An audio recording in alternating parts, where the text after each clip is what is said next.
Hi friends, இது PR walks and tax நம்ம YouTube channel. நம்ம சேனல்ல இருந்து நிறைய கதைகள், நாவல்கள் போட்டுக்கிட்டே இருக்கும். அது கண்டிப்பாக உங்களுக்கு எல்லாம் பிடிக்கும். எல்லா கதைகளும் நம்ம சேனல்ல இருந்து போடக்கூடிய எல்லா சிறுகதைகள், நாவல்கள் எல்லாமே நீங்கள் கேட்கணும் அப்படின்னா சப்ஸ்கிரைப் பண்ணிடுங்க. அதை கேட்டுட்டு லைக் பண்ணுங்க, ஷேர் பண்ணுங்க. அந்த கதையை பற்றின கருத்தை கமெண்ட் பாக்ஸில் பதிவு பண்ணுங்க. ஓகேவா? ஸோ இந்த வீடியோவில் கேட்கக்கூடிய ஒரு கதை ராஜம் கிருஷ்ணன் அவர்கள் எழுதிய நாவல் வேருக்கு நீர். சாகித்ய அகாடமி விருது பெற்ற நாவல். அதனுடைய பகுதிகள் தான் நம்ம கேட்டுட்டு இருக்கோம். இப்போ அந்த நாவலோட அடுத்த பகுதி இப்ப இந்த வீடியோல கேட்க போறோம். கேட்கலாமா? ராஜம் கிருஷ்ணன் அவர்கள் எழுதிய நூல்கள் எல்லாமே தமிழக அரசனால நாட்டுடைமை ஆக்கப்பட்டிருக்கு. இந்த வேருக்கு நீரும் கம்ஸ் அண்டர் பொது காப்புரிமைக்கு கீழே வருது. வேருக்கு நீர் பகுதி 2, அத்தியாயம் 3. யமுனாவுக்கு நல்ல பசி. இந்த மாளிகை அவளுக்கு புதிதல்ல. குளிர்ந்த நீரை வாளியில் நிரப்பி வைத்திருக்கிறான் சுப்பையா. அவள் முகத்தை கழுவிக்கொண்டு உணவு மேஜைக்கு முன் வந்து அமருகிறாள்.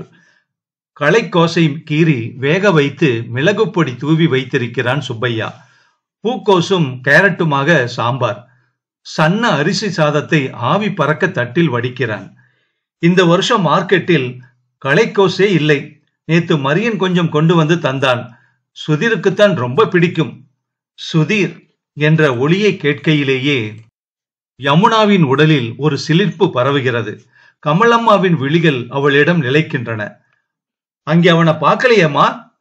இல்லையம்மா. பின்ன கார் அந்த பக்கம் தானே கொண்டு போனதாக டிரைவர் சொன்னா. பாதி வழியில போய் இவன் இறங்கிட்டானாமா? வந்தாரோ என்னவோ. அங்க எதுக்கு வர்றார்? ஏமா, நீ இப்பெல்லாம் அவனோடு பேசுறது இல்லையா? கமலம்மாவின் உதடுகள் உணர்ச்சியை அடக்க முடியாமல் துடிப்பது நன்றாக தெரிகிறது. சுப்பையா, அப்பளம் பொறிக்கலையா நீ? வேண்டாமா, இதுவே அதிகம் என்று குறுக்கிடுகிறாள் யமுனா. சரி, வடுமாங்கை கொண்டு வாப்பா சுப்பையா. பவானி ஆற்றின் கரையில் காட்டுமா என்றோர் இனம் உண்டு. குத்தகைக்காரர்கள் சலகை சலையாக இறக்கி காரமடை சந்தையில் கொண்டு போய் விற்பார்கள். அது காய்க்கோ பழத்துக்கோ உதவாது. ஆனால் வடுவாக இறக்கி உப்பில் இட்டால் அமுதமாக இனிக்கும். குருடன் கிடைத்த நூலை பற்றி கொண்டு நடப்பது போல மனசை எதையோ நினைத்து ஓடவிட்டாலும் சரடு அருந்து போகிறது. சுதீர், சே, அவள் எதற்காக இங்கு வந்தாள்? அங்கு குழந்தைகளுடன் பள்ளி கொட்டகையில் முரட்டு கம்பளத்தை போர்த்தி கொண்டு முடங்கி இருக்கலாம். தன் வெற்றி கனவுகளில் திளைக்க பேசிக்கொண்டு உறங்கி இருக்கலாம். இங்கே தோல்வியை நினைக்க வருவாளோ?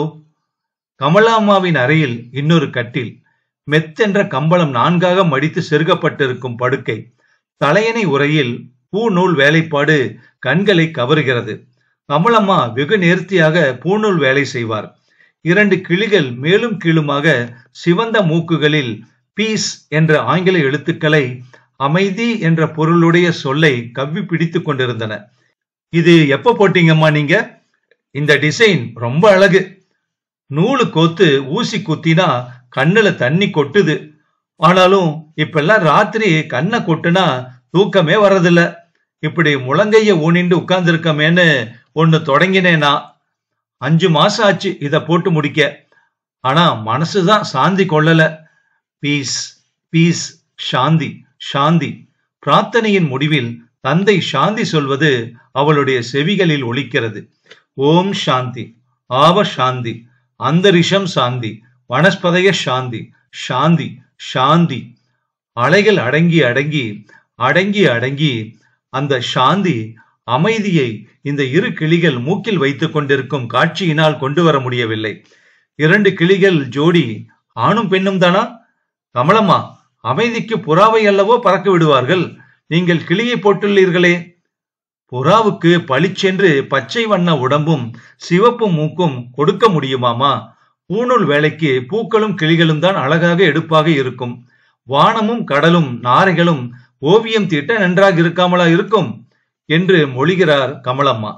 அமைதியையும் விடுதலையையும் ஆனந்தத்தையும் புறாக்களை பறக்க விடுவதன் மூலம் ஒரு அடையாளம் போல் சிம்பாலிக் மெய்ப்பிக்கின்றனர். கூட்டில் அடைத்த கிளியை பறக்க விடக்கூடாதா?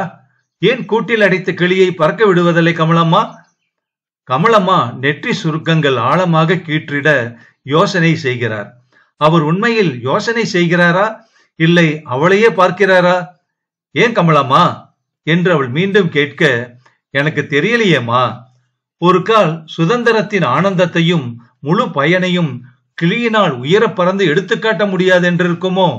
மனிதன் சொல்லிக் கொடுத்ததை சொல்லிக்கொண்டு கூறிய மதியின்றி கூண்டுக்குள் இருக்க தகுதிதான் என்று மழுங்கி கிடப்பதால இருக்குமோ?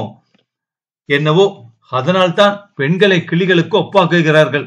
கிளிக்கு சுதந்திரம் கொடுப்பதையும் பலர் விரும்பவில்லை என்று தனக்கே உரிய வகையில் பொருள் காண்கிறார் கமலம்மா. எப்படியானாலும் இந்த மாதிரி நன்றாக இருக்கிறது கமலம்மா. சுதந்திரம் வேண்டும், கிளிகளுக்கு சுதந்திரம் வேண்டும். ஆனாலும் அந்த சுதந்திரம் ஒரு வரையறைக்குள் செயல்பட வேண்டும். யமுனாவின் குரலில் உற்சாகம் பொங்குகிறது. கமலம்மா உள்ளம் நெகிழ்ந்து போகிறார். இந்த 4 கோட்டு வரையறை இருக்கிறதே கமலம்மா, இதற்கும் பொருள் இருக்கிறது. உங்களுக்கு நினைவிருக்கா கமலம்மா?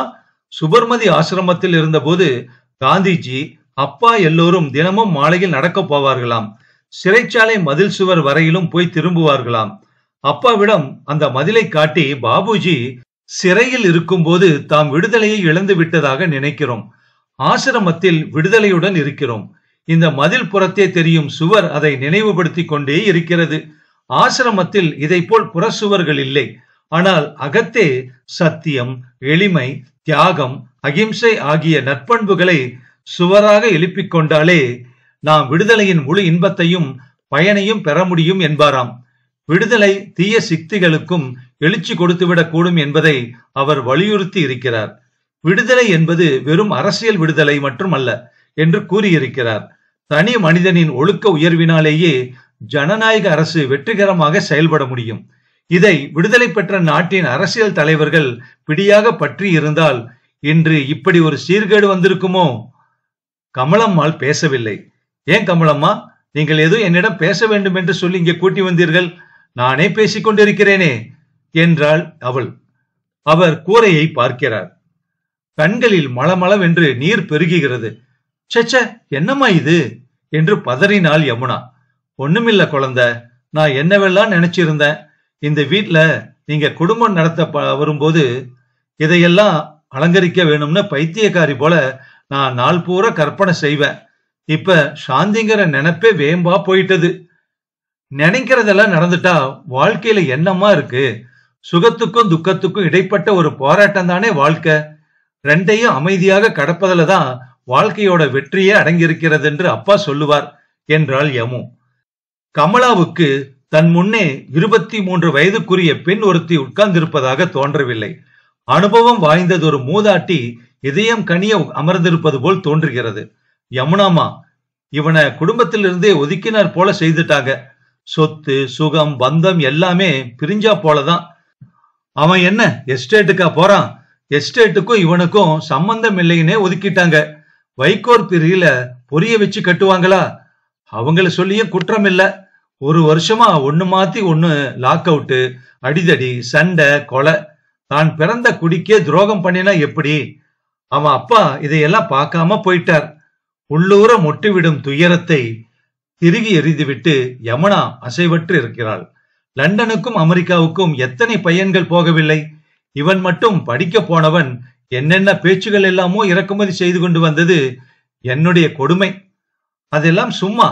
கொள்கையை பிடித்துக் கொள்ள இங்கே வழி இல்லையா கமலாமா? வசதி இல்லாத குடும்பங்களில் வாழ்க்கை ஏமாற்றமாக போகும்போது இப்படி வன்முறை புரட்சி கொள்கைகளில் இறங்குவது நடக்கக்கூடியது என்று எண்ணினேன். இப்போது அளவு மீறி வசதி வாய்ப்புகள் இருக்கும் போது எந்த வகையிலேனும் விறுவிறுப்பு தேட இப்படியும் ஒரு கொள்கை வலையில் விழ முடியும்னு புரிகிறது. அப்படித்தான் நினைக்க தோன்றுகிறது எனக்கு. என்னென்னவோ சொல்றேம்மா நீ. இம்மாதிரி விறுவிறுப்பா புத்தி தீட்சணியமா இருக்கும் இலசுகளை கட்சி வலைக்குள்ள கொள்கைகளை காட்டி இழுக்க பெரிய தலைகள் எல்லாம் தினமும் டீயில ஒரு துளி கஞ்சாவையோ அபிநயோ கூட கலந்து கொடுக்கறாளமே. தச்சு ராஜுவெல்லாம் சொல்றதுங்க. எனக்கு என்ன புரியறது? இதெல்லாம் கை நழுவி போறதுதான் தெரியுது. கமலம்மாவின் துயரம் நெஞ்சை திறந்து கொண்டு வருகிறது. யமுனாவுக்கு ஊமை காய்ச்சல் குபீர் என்று வெளி கிளம்பி விட்டார் போல் இருக்கிறது. கமலம்மா, நீங்கள் ஒன்று மட்டும் திடமாக நம்புங்கள். இவர்கள் கொள்கைப்படி நம் நாட்டில் புரட்சி வந்து சமமாக முடியவே முடியாது. இந்த வழியே தப்பு வழி. தப்பு வழியில் இறங்கியவர்கள் எப்படியும் ஒரு நாள் நேர் வழிக்கு திரும்பித்தான் ஆக வேண்டும். நீங்கள் நிச்சயமாக நம்புங்கள் அதை. யமுனாவின் கண்கள் ஒளிர்வதையே பார்த்து கொண்டிருக்கிறாள் அந்த முதியவள். விளக்கை அணைத்து நீல பல்பை போட்டுவிட்டு யமுனா படுக்கிறார். கமலம்மாவும் கம்பளியை இழுத்து விட்டு கொண்டு தலையை சாய்க்கிறார். யமுனாவுக்கு படுக்கை பொருந்தவில்லை. ஜன்னல் கதவுகளை சாத்தி இருப்பதால் போலும். மேலும் கம்பளியை போட்டுக்கொண்டதும் உடலின் குளிர்ச்சிக்கு அது இதமாக இல்லை. செவி மடல்கள், கண்களில் லேசான வெம்மை படர்ந்தது. கம்பளியை தள்ளினாலோ உடலின் மேல் குளிர் ஓடுகிறது. ஆனால் உள் சூட்டை அந்த புற குளிர்ச்சி குறைத்து சமமாக்கவில்லை. கண்களை மூடினாலும் அவளுக்கு உறக்கம் கொள்ளவில்லை. ராம் ராம் ராம் ராம் ராம். உதடுகளை மட்டும் அசைய சொல்லிவிட்டு நெஞ்சம் எங்கோ செல்கிறது. அவன் என்ன கொண்டு போகிறான்? அரிசியும் கொஞ்சம் கிழங்கும் ஆகும். எங்கு கொண்டு போகிறான்? எதற்கு கொண்டு போகிறான்? ஆமாம், அவன் யார்? கேள்விகள் நாவரையிலும் வந்து தங்கி விடுகின்றன. அம்மா நிற்காமலேயே அப்பாவின் குடில் பக்கம் போகிறாள். அம்மா, அம்மா. சுதிர் அந்த பக்கம் எதற்கு நடமாடுகிறானாம்? முள்ளியாற்றின் அக்கறை அண்டை மாநிலம். ரங்கனின் அப்பன் அங்கே போய் குடித்துவிட்டு மதுவிலக்கு சட்ட ஒழுங்கை காப்பாற்றுவான். கூப்பிடு தொலைவில் மின் நிலையம் எழும்பிக் கொண்டிருக்கையில் இங்கு கிடைக்கும் பங்கீட்டு அரிசியை அரை வயிற்றை கால் வயிற்றாக்கி மீத்து ஆற்றை தாண்டி அப்பால் இரட்டிப்பு பட்டினி விலைக்கு விற்று வயிறு நிரம்ப குடிப்பவர்களை அவள் அறிந்திருக்கிறாள். அம்மா இரட்டிப்பு பட்டினி விலைக்கு விற்கிறாளா, அல்லது அந்த பாவப்பட்ட ஏழைகளுக்கு பசித்தீ இருக்கும் இடத்தில் புரட்சி தீயை ஒரு பக்கம் துரோகிகள் மூட்ட உதவி செய்கிறாளா? 2 நாட்களாக அம்மாவின் நடப்பில் கரவு காண்பதால் பேச்சில் சரளமில்லை. 100ஆண்டு விழா நிகழ்ச்சிக்கு கூப்பிடவில்லை. யாரிடம் சொல்வது? அம்மாவிடம் சொல்லலாமா? அவளை வயிற்றில் வைத்து வளர்த்த நாள் முதல் அன்பு நெறியே சத்தென்று ஊட்டி இருக்கும் அம்மாவிடமேவா ஐயப்பாடு? ஒரு கால் அம்மாவும் இப்போது இந்த புரட்சிகளில் நம்பிக்கை கொண்டிருப்பாளோ? கண்களை மூடி மூடி புரண்டாலும் உறுத்தல் மாய்ந்து குளிர்ந்த உறக்கம் அவளை தழுவவில்லை. கண்ணாடி கதவுகளை சாத்திக் கொண்டுதான் படுத்திருக்கிறார்கள். அதனால் வெளியே புயலடித்தால் கூட உள்ளே அது அமைதியை குலைக்காது. ஆனால் உள்ளத்து அமைதியின்மையை வெளியே பிரதிபலிப்பது போல் செவிகளில் ஏதேதோ மெதுவாக விழுகின்றன. காற்றில் சருகுகள் பறக்கின்றன. எழுந்து கதவை நீக்கி பார்த்தால் கமலம்மா விழித்துக் கொள்வாரே. உண்மையில் அவரும் உறங்குகிறாரோ? அவள் மெல்ல ஓசைப்படாமல் முன்னரைக்கு வருகிறாள். ஜன்னல் கதவை நீக்கி பார்க்கிறாள். தொலைவில் எங்கோ வளைவு சாலையில் தெருவிளக்கொன்று தெரிகிறது. குளிர்ந்த காற்று வீசுகிறது. இரவின் தன்மை கன்னங்களை தழுவும் போது இதமாக இருக்கிறது. மலை முகடுகளில் மேகங்கள் குவிகின்றன போலும். மக்கள் வேண்டி தவமிருக்கும் மழை. காற்று வலுத்து மரங்களை பேயாட்டம் ஆட செய்யும். சடார் சடார் என்று கண்ணாடி கதவுகளில் மோதி எரியும் மலைச்சாரலை எதிர்நோக்கி கொண்டு அவள் ஜன்னலுக்கு வெளியே கையை நீட்டிக்கொண்டு நிற்கிறாள். அவர்களுடைய ஆசிரமம் இருக்கும் தாழ்வரை பகுதிகளில் அந்த மாவட்டத்திலேயே மிக குறைவான அளவு மழைதான் பெய்யும். மலை காடுகள் கூடலூர் பகுதி கானகங்களைப் போல வளமானவை அல்ல. என்றாலும் அந்த மலைக்கு குடிலின் ஓரங்களில் கழுதைகளோ நாய்களோ வந்து ஒண்டி நிற்கும். சில சமயங்களில் மான் கூட வருவதுண்டு. ஒரு தடவை சென் நாய் ஒன்று வந்ததாக ரங்கன் சொன்னான். பேசாமல் இரு, அது வந்த வழியே போய்விடும் என்றாராம் அப்பா. இப்போது சுற்று வட்டம் காட்டையே அழித்து நாடாக்கி விட்டார்கள். மான்கள் கூட வருவதில்லை. ஒருவருக்கொருவர் நம்பிக்கை மாறி அச்சம் தலை தூக்கி நிற்கிறது. அவள் பார்த்து கொண்டே இருக்கையில் வீட்டின் கீழே சாலையின் வளைவில் ஏதோ லாரி வரும் ஓசை. வெளிச்சம் பாய் விரித்தார் போல சாலையில் படுகிறது. பிறகு அணைகிறது. சாலை மேலேறி சுற்றினால் போல் வீட்டுக்கு வரும் பாதை. அந்த பாதையிலேயே கண்களை பதித்து கொண்டு அவள் நிற்கிறாள். நெஞ்சு துடிப்புகள் செவிகளையே நிறைக்க வலுக்கின்றன. அவன் வளைவு பாதையில் ஏறி வரவில்லை. குறுக்கே ஏறி நேராக வாயிலில் நிழல் தட்ட வருகிறான். அதற்கு முன் கொக்கியை திறந்து கிளிக் என்ற ஓசையுடன் பூட்டை திறக்கிறாள் யமுனா. அவன் உள்ளே வரும்போது விளக்கை போடாமல் ஓரத்தில் விலகி நிற்கிறாள். அவன் உள்ளே நுழைந்து கிளிக் என்று கதவை சாத்துகிறான். பிறகு விளக்கை போட்டுவிட்டு நேராக அவளை பார்க்கிறான். மேலே பளபளக்கும் மெழுகுச் சிலை போன்ற துகிலில் ஜிப் போட்ட ஜாக்கெட், நெடிது வளர்ந்த தோற்றம், கமலம்மாவின் கம்பீரமான முகத்தின் வார்ப்பு. முடி வாராமல் கலைந்து கிடக்கிறது. முகத்தில் ஒழுங்கில்லாத 5-6 நாளைய கருமை. ஓ என்று ஒளி எழுப்புகிறது. புன்னகை விரிகிறது. எனக்காக காத்திருக்கிறாயா யம்மோ? மெல்லிய குரலோடு அவள் அருகில் நெருங்குகிறான். அவள் ஒதுங்கிக் கொள்கிறாள். ரொம்ப கோபம் போல இருக்கு. நாற்காலியில் உட்கார்ந்து காலணிகளை கலற்றி எரிகிறான். அவற்றை பார்த்தால் நெடுந்தொலைவு நடந்து வந்திருக்கிறான் என்று தோன்றுகிறது. குளியல் அறைக்குள் சென்று கதவடைத்துக் கொள்கையில் அவளுள் ஒரு போராட்டம் நிகழ்கிறது. கமலம்மா எழுந்து வருவாரா அல்லது நாம் எழுப்பலாமா? சுப்பையா உள்ளே போர்த்தி மூடிக்கொண்டு உறங்குபவனாக இருக்கும். அவனை எழுப்பும் முன் கமலம்மா எழுந்து விடுவார். இது நல்ல சந்தர்ப்பம், மனம் விட்டு பேசலாம் அல்லவா? ஆனால் அவனை பார்க்கும்போது தன்னுடைய ஆற்றல்கள் எல்லாம் ஒளிந்து கொள்ள தேர்ந்தெடுத்த சொற்கள் எல்லாம் மறந்து போய்விடுமோ? கெய்சரில் சுடிநீர் இருக்கும் அல்லது குளிர்ந்த நீரில்தான் இப்படி தலையை துவட்டி கொண்டு வேற்றுடை மாட்டி வருகிறானோ? அவனாகவே சாப்பாட்டு அறைக்குள் சென்று விளக்கை போடுகிறான். கமலம்மா எழுந்து வரவில்லை. இது தினமும் வழக்கமான ஒரு செயலோ? ஆனால் வழக்கமாக அவனுக்கு யார் கதவு திறப்பார்களோ? நீ சாப்பிட்டாச்சா யமோ? பரிவ மேலிடும் விசாரணை. நான் அம்மா எழுப்பட்டுமா? இல்ல வேண்டாம், நான் நேரங்கெட்ட நேரத்துல வந்தா கதவை கூட இடிக்க மாட்டேன். அவளை நோக்கி கண்கள் சிரிக்க ஒரு சிரிப்பு. பின்ன அதுக்கெல்லாம் வழி இருக்கு. ஆமா, ஏன் இந்த திருடுத்தனம்? ஏன் நேர்வழியை விட்டுட்டு இப்படி நடமாடணும்? அவனே தட்டுக்களை வைத்துக் கொண்டு ஆறிப்போன ரொட்டியையும் களைக்கோசையும் எடுத்து போட்டுக் கொள்கிறான். இதானா? நான் சூடாக்கிட்டு வரட்டுமா? வேண்டாம் வேண்டாம், உட்காரியமோ. உன்னை பார்த்து பேசி எத்தனை நாளாச்சு. நான் இப்பதான் கீதா மகால் போஸ்டர் பார்த்து உன்னை நினைச்சுக்கிட்டே வந்தேன். நானும் உங்களை பார்த்து பேசணும்னு உட்கார்ந்து இருக்கிறேன். அது தெரியுமா உங்களுக்கு? ஆறிப்போன ரொட்டி, அதுவும் சுப்பையாவுக்கு ரொட்டி செய்ய தெரியாது போலும். தோல் போல் இருக்கிறது. தாடைகள் அசைய அசைய அதை கடித்து அவன் மெல்லுகிறான். என்னையமோ அப்படி பாக்குற? இல்ல, ஒண்ணுமில்ல. என்னவோ பேசணும்னு சொன்னீங்க. நான் சாப்பிட்றப்ப நீ பேசு, நான் கேக்குறேன். எனக்கு என்ன பேசுறதுன்னு புரியல. பேச எனக்கு வாயில்லாம அடிச்சப்புறம் பேச்சு எழும்புமா? மேஜையில் அவளுடைய விரல் கோலமிடுகிறது. அவனை நிமிர்ந்து பார்க்க முடியவில்லை அவளால். யமு, உன்னை பார்க்கும்போது எனக்கு சிரிப்பு தான் வருது. ரொம்ப நன்றி. அவன் தட்டில் கை கழுவி விட்டு தண்ணீரை மடக்கு மடக்கென்று குடிக்கிறான். பிறகு கைகளை துடைத்துக் கொண்டு எழுந்திருக்கிறான். ஒரு சிகரெட்டை கொளுத்தி கொண்டு அவள் அருகில் நாற்காலியை இழுத்து போட்டு அமருகிறான். யமு, நீ பேசவே இல்லையே. உங்ககிட்ட என்ன பேசுறது? என்னுடைய அம்மா குட்டி செனந்து வீட்டை கொளுத்துவதாக பயமுறுத்தினா சிரிக்கத்தானே தோணும்னு சொல்லுவா. என்னால் அப்படி நினைக்க முடியல. நான் எப்படி பொருட்படுத்தாமல் இருப்பேன்? ரத்த வெறிக்கு ஒன்றுமறியாத மக்களை தூண்டி விடுறதால உங்களுடைய சித்தாந்தம் நிறைவேறி விடுமா? உலகம் தோன்றிய நாளிலிருந்து எவரும் வன்முறையில் சாந்தியும் இன்பமும் காணலாம் என்று கூறியிருக்கவில்லை. அது அன்பு நெறியினாலும் கொல்லாமையிலும் தான் வளர முடியும். இரத்த புரட்சி செய்து சமத்துவம் கண்டிருக்கும் நாடுகளில் அச்சமில்லாத, ஐயமில்லாத, அவநம்பிக்கையில்லா அமைதி இருக்கிறதா என்று நீங்கள் உங்கள் நெஞ்சை தொட்டு பார்த்து கொண்டு சொல்லுங்கள். புரட்சி செய்ய வேண்டும், நான் ஒப்புக்கொள்கிறேன். ஆனால் இப்படி வேண்டாமே.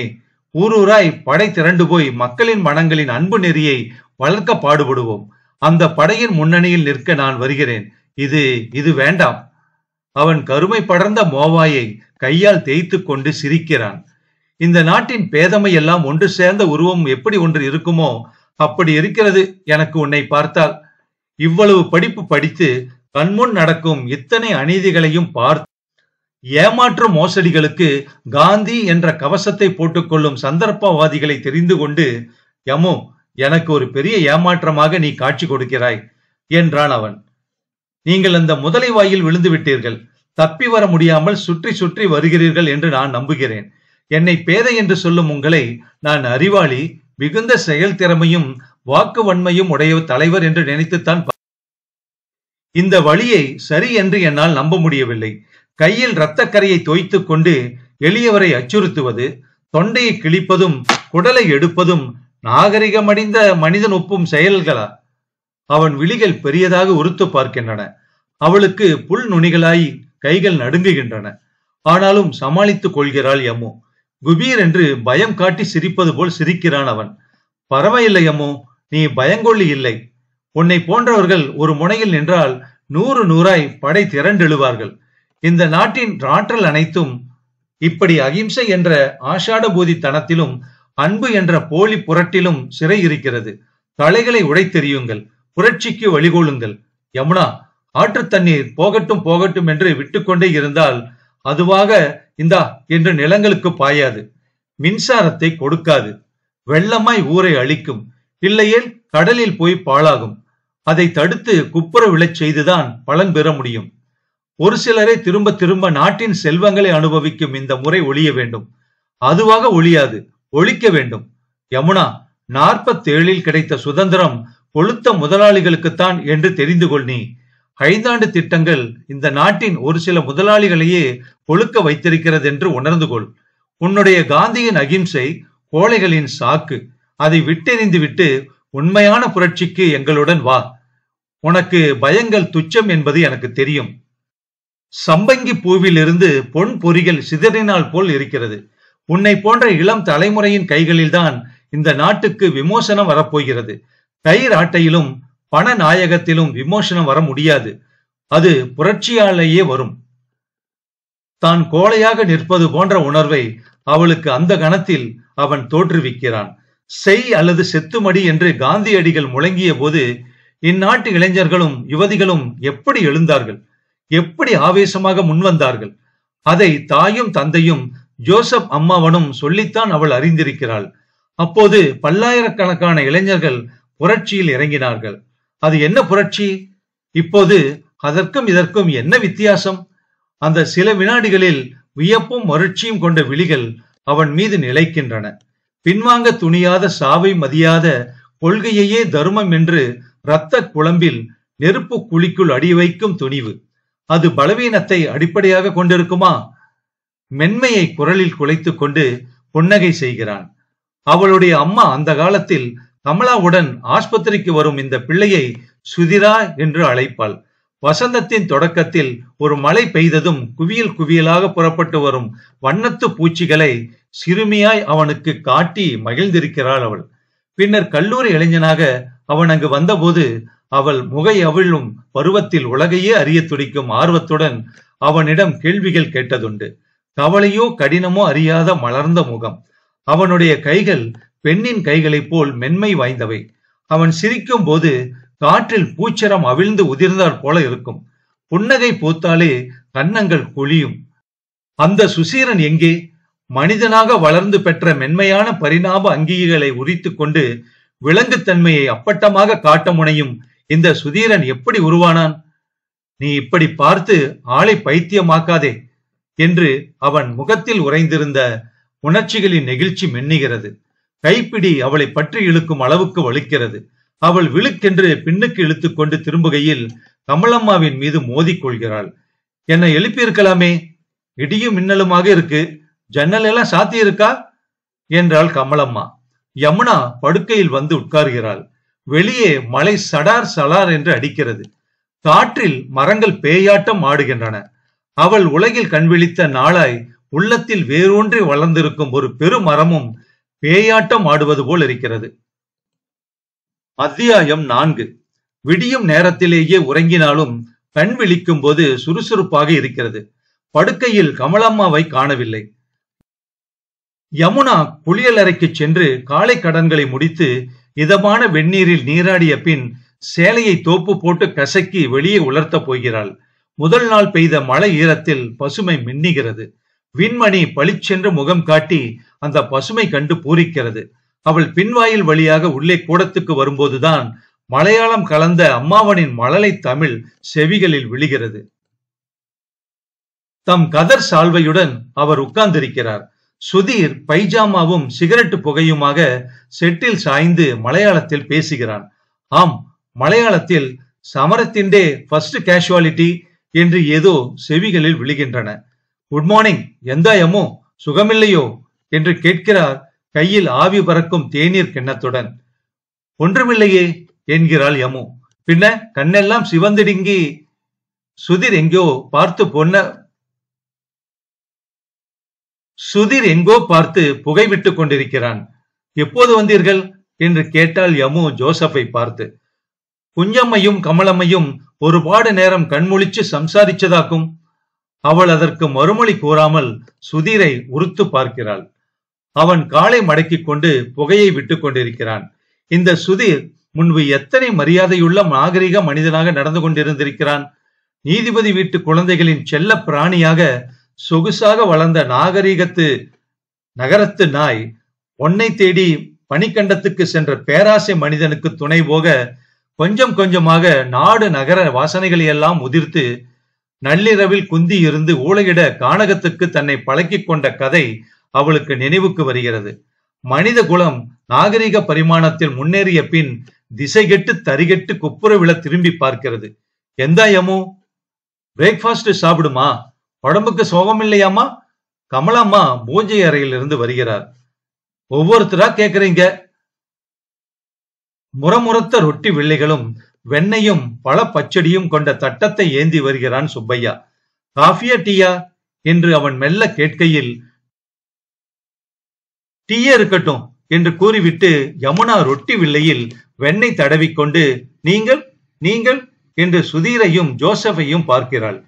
இன்னைக்கு இங்க ஏதேனும் வேலை இருக்காயமோ என்று கமலம்மா கேட்கிறார். இல்லம்மா, பொருட்காட்சி சாமான்களை பிரேமாவோ ரங்கனோ எடுத்துக்கிட்டு வருவாங்க. நான் எல்லோருடனும் போகிறேன் ஆசிரமத்துக்கு. அப்ப அடுத்த மாசமோ அதற்கு அடுத்த மாசமோ மெட்ராஸ் வருவல்ல?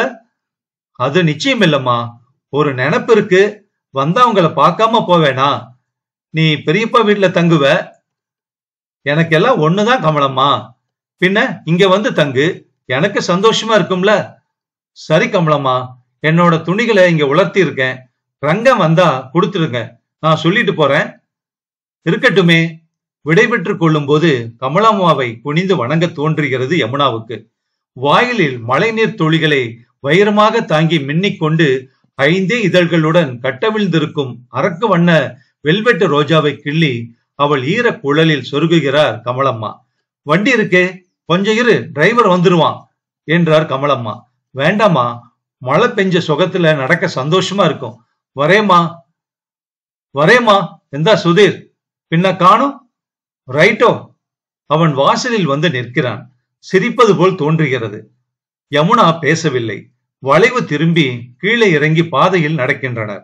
தலை மறையும் வரையிலும் மேட்டில் நின்று கமலம்மா பார்க்கிறார். வெயில் பளிச்சென்று விழவில்லை. நீளம் தெரியாமல் வானமெங்கும் பஞ்சு பிசிறுகள் சிதறி கிடக்கின்றன. எப்போதேனும் காற்றின் அசைவில் அவை விலகும் போது பளிச்சென்று நீளமாக சிரித்துக் கொண்டு கதிரோன் தன் குழந்தைகளாக பசுமைகளை மெல்ல வருடுகிறான். உடனே பொறுக்காத பஞ்சு துணுக்குகள் அந்த சிரிப்பை மாய்க்க ஓடோடி வருகின்றன. ராத்திரி நல்ல மழை. இந்த வருஷத்து பஞ்ச கொடுமை போச்சு. உறக்கம் கொள்ளாத சந்தோஷம்.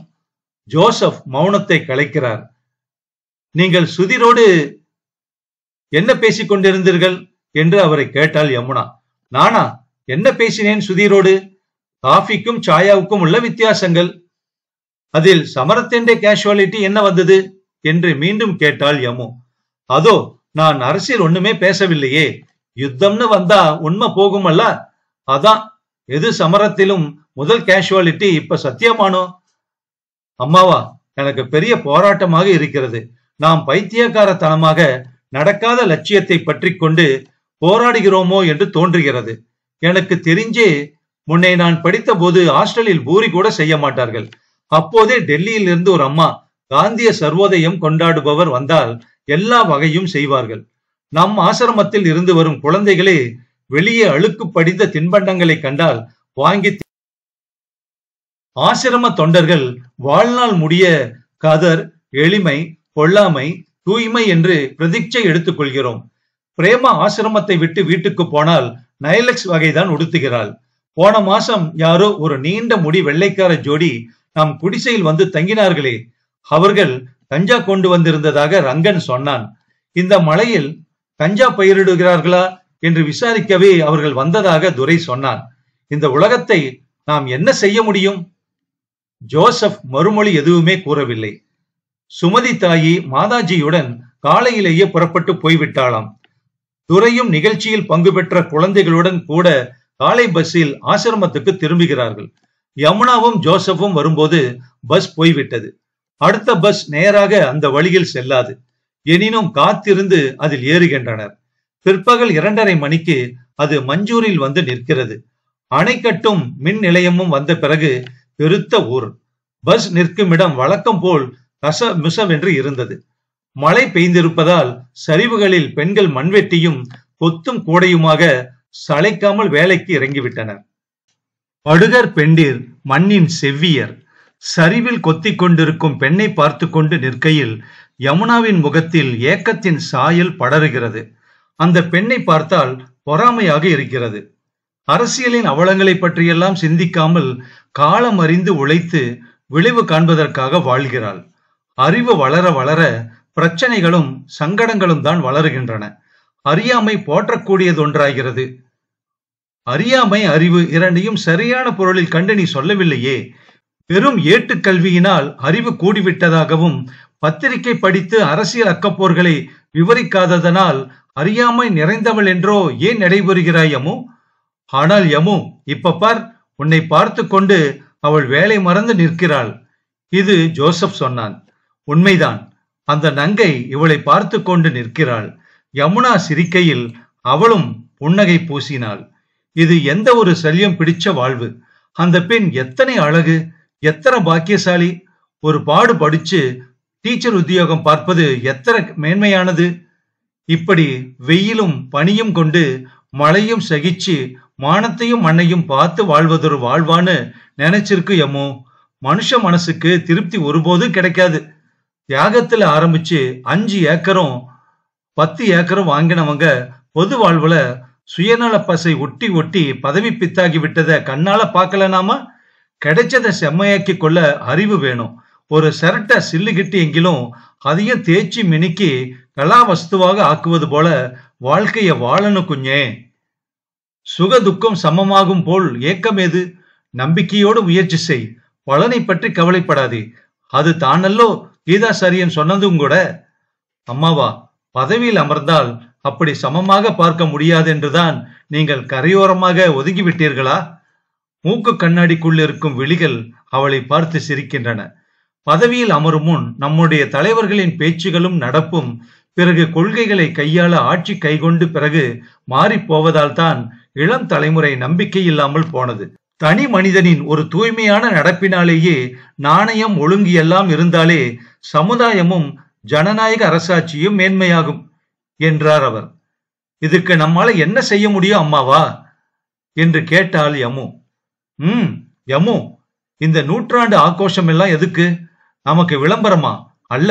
ஒரு 10-100 குட்டிகள் இளந்தலைமுறை கண்டு கேட்டு மனசுல வாழ்க்கையின் நல்ல நல்ல நெறிகள் எல்லாம் பதியணும்.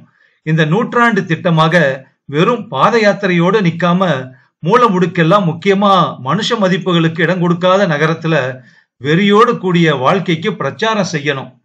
இது என்னோட யோசனை. யமுனா மௌனமாக நிற்கிறாள். அம்மையிடமும் அச்சனிடமும் கூட இதே சொன்னது நான். ஏற்கனவே முதிர்ந்து வழிமாறி போனவர்களை திருத்துவதை விட இனி வளரும் தலைமுறைக்கு நல்ல வழிகாட்டுவது அவசியமல்ல.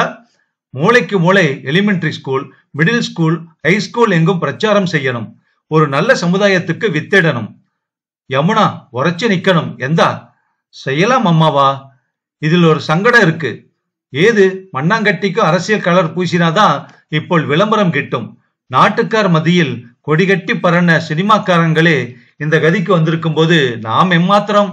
ஒரு 10 ஸ்கூலில் சர்வோதய சேவா கிரமத்தை சேர்ந்த யமுனா காந்திய பிரச்சாரம் செய்ய போவதாக ஏற்பாடு செய்யலாம்னு வச்சால் ஒவ்வொரு ஸ்கூலும் அரசியலுக்கு அப்பால் இருக்கணும். அரசு ஸ்கூல் ஒரு வகை, மேனேஜ்மெண்டா இருந்தால் ஒரு குறிப்பிட்ட கட்சின்னு சார்ந்து இருந்தா கஷ்டம். ஆசிரமம் வழியாக கோவை செல்லும் பஸ் முக்கி முனகி கொண்டு வருகிறது. அந்த பாதையில் சுற்றி வளைந்து மலையை விட்டிறங்கும் பஸ் அது ஒன்றுதான். ஆசிரமத்திற்கு சாலையில் இறங்கிய பின் செம்மண் பாதையில் நடக்க வேண்டும். சாலையில் வந்து இறங்கும் போது மாலையில் 5:15 மணி ஆகியது. வானம் இருண்டு கிடக்கிறது. கானகத்தின் இடையே மனித பூண்டின் அரவம் கேட்காத அமைதி. அடர்ந்த காடுகள் மண்டி கிடக்கும் ஆற்றின் கரைகளூடே அவள் சிறுமியாய் ஜோசப்புடன் எத்தனை நாட்கள் குதித்து நடந்திருக்கிறாள். அணை திட்டங்கள் வரும் முன் அங்கு பள்ளிக்கூடம் கிடையாது. அப்பாவும் அம்மாவும் மருந்து பெட்டியையும் ஊசி குழாயையும் தூக்கி கொண்டு மலைகளை எல்லாம் சுற்ற போய்விடுவார்கள். ஜோசப் அம்மாவன் பாதையை சீர் செய்வார். ஆற்று தண்ணீரை இறைத்து விளைநிறம் பாலிப்பார். மாலையில் ஒவ்வொரு கிராமமாக பஜனை செய்ய போவார். படிப்பும் கூட கற்பிப்பார். அவள் இருளர் குழந்தைகளிடையே அரச குமாரியை போல் அச்சமின்றி சுற்றுவாள். காடை, உடை, புலி, ஆள், அத்தி, கோங்கு மரங்களிடையே காட்டு கொடிகள் பின்னி படர்ந்து கிடக்கும் இடங்களில் வன விலங்குகளின் அச்சம் உணராமல் முன் செல்வாள். காட்டு தோழர்களே, நாங்கள் வருகிறோம் என்று இருவரும் கைகளை கொட்டி கண்டு செல்வார்கள். சிவந்த நீரோட்டம் வாய்ந்த நெல்லிக்கனிகளை கடித்துக் கொண்டு சென்ற அந்த நாட்கள் எவ்வளவு இன்பமானவை. ஒரு முறை சுதீரை அழைத்துச் சென்று யாரோ ஒரு இருளர் பிள்ளையை கத்தச் சொல்லி, கரடி கத்துகிறது என்று அச்சுறுத்தி கைகொட்டி சிரித்திருக்கிறாள். அவன் இப்போது அவளை அச்சுறுத்தி பார்க்கிறான். பாறை இடுக்குகளில் பெரிய கொடுக்கோடு குடியிருக்கும் தேள் வர்க்கங்களை காட்டி அம்மாவன் அவளுக்கு கொல்லாமையும் அஞ்சாமையும் பழக்கி இருக்கிறார். பெரிய புற்றுக்குள் பாம்பு இருக்குமோ என்று குச்சி கொண்டு குத்தி பார்க்க கூடாது என்று சுதீருக்கு அந்த காலத்தில் அவள் விளக்கியதுண்டு. அங்கே திறந்த வெளி போன்று அகன்ற சரிவில் 6 உருண்டை கற்களுக்கிடையே குழந்தை சிரிப்பு சிரித்துக் கொண்டு வரும். அணைத்தேக்கம் வந்த பிறகு அந்த அலகுகள் எல்லாம் மின்னிலைய திட்டம் நடைபெற்ற காலத்தில் வண்ண வண்ணமாக மக்கள் அங்கே உல்லாச பொழுதுபோக்க வருவார்கள். அவளும் அம்மாவனும் தந்தையும் தாயும் ரங்கனும் அவன் குழந்தைகளும் காலையில் அங்கு சென்று பிரார்த்தனை பாடி நீராடி கூட்டாஞ்சோறு பொங்கி உண்டு கழித்த நாட்கள் பல பல. கமலம்மா உதகை சீசனுக்கு வந்தால் ஆசிரமத்தில் வந்து ஒரு வாரம் தங்குவார். அவரும் கூட அந்த இடத்துக்கு அழைத்துச் செல்ல சொல்லுவார். அம்மாவன் கமலம்மாவுக்காகவே தனியாக ஒரு குடிலை தம் கைகளால் கட்டினாராம். இப்போதும் அது விருந்தினர் குடிலாக இருக்கிறது. இப்போது கமலம்மா அங்கு வந்து தங்குவதில்லை. உதகைக்கு வந்தாலும் இம்முறை ஆசிரமத்திற்கு வரவே இல்லை. ரீம் ரீம் என்ற குழலொலி அவள் சிந்தனையை துண்டித்து தூக்கி வாரி போடச் செய்கிறது. சாலையின் ஓரமாக அவள் விலகிச் செல்கிறாள். அந்த நீல வண்டி சர் என்று வந்து உராய்ந்தார் போல நிற்கிறது. சுதீர் தான் ஓட்டும் ஆசனத்திலிருந்து கதவை திறந்து கொண்டு சிரிக்கிறான். காட்டு மிராண்டி தோற்றம் காண்பித்த கருமையும் காதோர தூண்களும் கூட மலிக்கப்பட்டு முகம் மென்மை இயல்பை காட்டுகிறது. உங்க பஸ்ஸை பிடிக்கணும்னு துரத்திக்கிட்டே வந்தேன். எந்த யமு? யமுனாவிடம் சிரித்து பேசி அந்த பழுப்பு நிற பாக்கெட்டை கொடுக்கிறான். என்னது இது என்று கேட்கிறாள் யமு. உன்னுடைய சேலை விட்டு போய் விட்டியே. ஒன்றுமில்ல, பயப்படாத. நன்றி. இதை நீங்கள் கொண்டு வருவதற்காகவா? சரி வாருங்கள். ஏன் இதை கொண்டு வருவதற்காக நான் வரக்கூடாதா? ஒரு சிரிப்பு. செண்பக பூக்கள் இளம் காற்றில் சிதறுகின்றன. கதவை சாத்துகிறான். நீங்க உள்ள வரலையா? இல்ல, கோயம்புத்தூர் போறேன். 6:30 மணிக்கு ஒரு மீட்டிங். வண்டி பாதையில் மெல்ல செல்கிறது. சேலையை அழகாக மடித்து காகித பைக்குள் வைத்து கட்டி இருக்கிறார். கமலம்மா தான் கட்டியிருப்பார். கோயம்புத்தூர் கூட்டத்திற்கு போகிறேன் என்று சொல்லி இருப்பாரோ? போகும்போது கமலம்மா புடவையை கொண்டு போய் கொடு என்று சொல்லி இருப்பாரோ? உள்ளே வந்து காகிதத்தை பிரிக்கும் போது மேலாக ஒரு துண்டு காகிதம் இருக்கிறது. நேற்று இரவு பண்பு குறைவாக நடந்திருந்தால் என்னை மன்னித்து விடு. சுதீர். இந்த நாவலோட தொடர்ச்சி அடுத்த பகுதியில் கேட்கலாம்.